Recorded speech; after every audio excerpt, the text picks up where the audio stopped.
At the time of the Protestant Reformation, obviously the Roman Catholic community did not roll over and play dead at the feet of Luther and the Reformers. They had a response to the assertion that justification is by faith alone, without any reference to works. And they found their source for that in the scripture itself, principally in the letter from the Apostle James. I'll just take a second to read a portion of chapter 2 of James, which portion was cited on more than one occasion later on at the Council of Trent and the Sixth Session of Trent in their Roman Catholics' response to the Protestants. We read in verse 21 of chapter 2 these words, "Was not Abraham our father justified by works when he offered Isaac his son on the altar? Do you see then that faith was working together with his works, and by works faith was made perfect? And the scripture was fulfilled that said, Abraham believed God, and it was accounted to him for righteousness. As he was called the friend of God, you see then that a man is justified by works and not by faith only." And then in verse 25, "Was not Rahab the harlot also justified by works when she received the strangers and sent them another way?" So here we have the explicit statement in sacred scripture that a man is justified by works and not by faith alone. You would think that that single verse would be the crushing blow to the article that Luther said was the article upon which the church stands or falls. So how do we reconcile what Paul teaches in Romans with what James teaches here? Some people think that it's an impossible task, that they're simply irreconcilable. And there's a debate historically as to which epistle appeared in print first, James or Romans.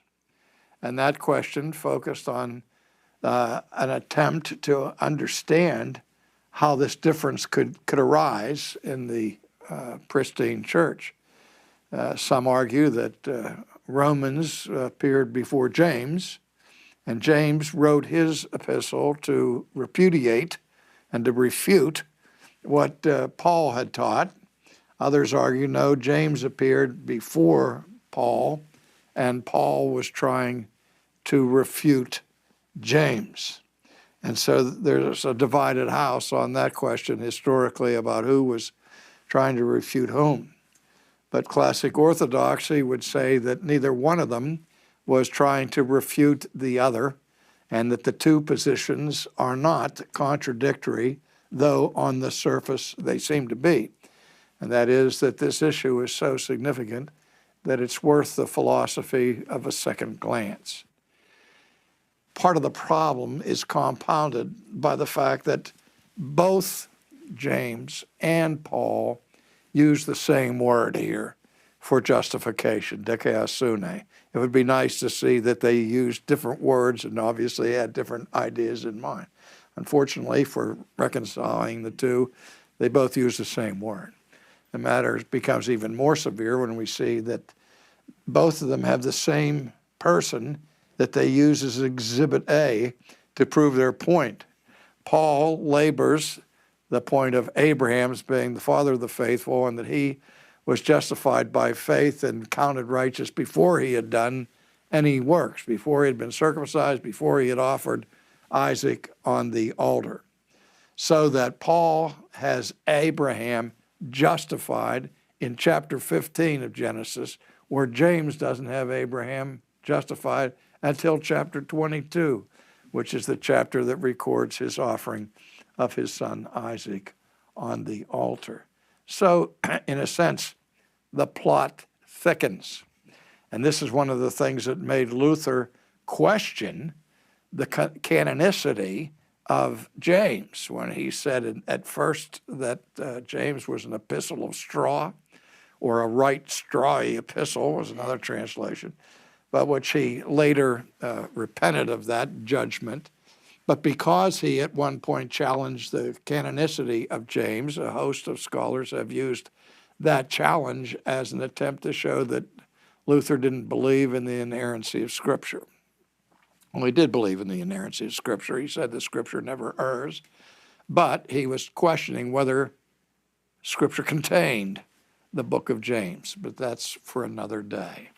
But in any case, we can see that in Scripture, though the same word is used both by James and by Paul here on justification, dikaiosune, that term does have more than one meaning. And one verse that you are familiar with, I'm sure, is that when Jesus in the gospel says that wisdom is justified by her children. Now, obviously, in that particular statement, the word that is used here does not mean that wisdom is reconciled to a holy God with an imputed righteousness that wisdom gains by having babies. No, simply showing that that which is a claim to be wisdom is shown to be true wisdom by its fruit, which is a principle of wisdom found throughout the wisdom literature of Scripture. And by the way, many New Testament scholars would say that of those books that are considered wisdom literature in the Bible, you not only have the books in the Old Testament of Psalms and Proverbs, Ecclesiastes and Job and so on, but they would include in that list of wisdom books the book of James in the New Testament, because so many of the literary forms that you find among the wisdom books of the Old Testament are also found in James. Now, in the sense of the way in which Jesus used it by saying that wisdom is justified by her children, the meaning of the term justified there is to demonstrate or to manifest the truth of something. If I said to you that I could run a mile in less than 4 minutes, I don't expect you would believe that. You would want to see it to believe it with an accurate stopwatch in your hand. In fact, the only way I could prove to you my statement is to demonstrate it by running the mile under 4 minutes. So if I would say to you, I can run a mile under 4 minutes, unless I'm going to trick there, you would be wise not to believe my claim. In fact, if I said to you, I could run a mile, period, I don't think I would be able to justify that claim either. So there is a sense in which the word to justify is used to prove the truth of a claim. Now, when I used to teach philosophy in the university, and we would, when I would teach the history of philosophy, and we would come up to various philosophers to study their thinking, it seemed like students had to have a certain kind of mind to do well with philosophy. It was so abstract, and students would struggle. Brilliant students that were acing other courses were having trouble in philosophy. And I tried to give them little hints to help them understand the work of a given philosopher. And I would say, what you want to do at the beginning is ask this question, find out the answer to this question. What problem is this philosopher trying to solve, and why? If you know why Descartes was trying to find a clear and distinct idea, you can follow his reasoning and come to an intelligible conclusion. So I want to apply that same principle to this thorny question that we have of a relationship between Paul and James. And to understand James in chapter 2, we have to ask the question, what problem is he trying to solve? What question is he trying to answer? And I think the answer to my question here begins in verse 14 of chapter 2, where James writes this: "What does it profit, my brethren, if someone says he has faith but not have works? Can that faith save him?" So the question he's asking is, what good is it to make a profession of faith? if you don't have any works? What profit is there in that? So he's dealing with the question of people who make a profession of faith but don't manifest any fruit of it. In our day and age, we have hundreds of thousands, if not millions of people in America who have made professions of faith, who have never demonstrated the reality of the faith they claim to possess. And so that's the question that James is answering. It's not the same question Paul is asking. Paul is asking, how can an unjust person stand in the presence of a just and holy God? His concern for justification is before God. And that's where he says that we're justified by faith apart from the works of the law. But now James is asking, what about the person who professes faith but has no evidence of it? He says, if someone says he has faith but does not have works, can that faith save him?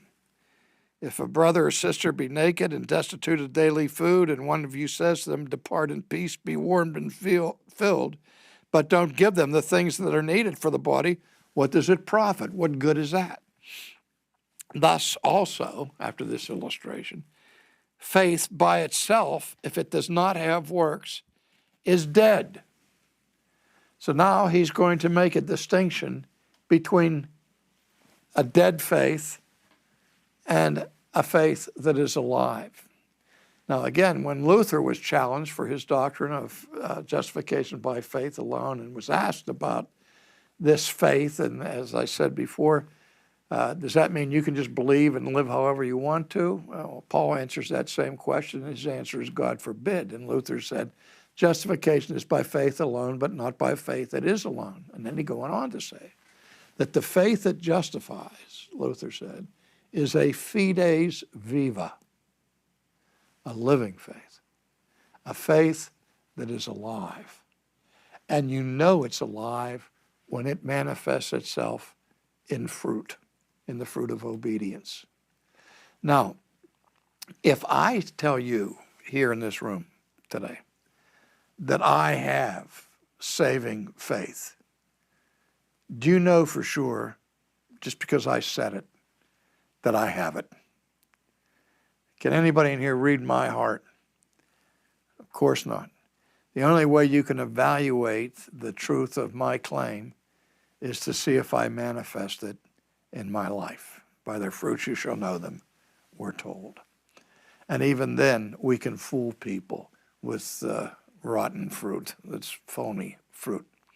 Now, how long does God have to wait before he knows whether my profession of faith is genuine? Can he read my heart? Yes. He doesn't have to wait a week or 2 weeks or 6 months or 5 chapters to see whether the faith that I profess is genuine. And so I think it's critical in answering this problem here that we see that even though both James and Paul appealed to Abraham to make their case, they appealed to Abraham at different times in his life. Paul makes his point that we're justified by faith apart from the works of the law by pointing to chapter 15 where Abraham believed God and it was counted to him for righteousness. James makes his case that Abraham is justified by works by pointing to chapter 22. It's 7 chapters difference, actually, between chapter 15 and chapter 22, which is the chapter that tells us about the sacrifice of Isaac on the altar. So when James goes on to say that Abraham is justified by his works, is he talking about Abraham being justified in the sight of God? Or is he saying that Abraham is being justified in the sight of men before whom he's made this, before whom people make the profession? Again, the question he's answering, if a man says he has faith but has not works, can that faith save him? And the answer he's giving here is a resounding no. The only kind of faith that saves is not a dead faith, but a living faith, And if it is a living faith, it will certainly be made manifest by works. So Abraham is proving, demonstrating, authenticating his claim of faith in chapter 22.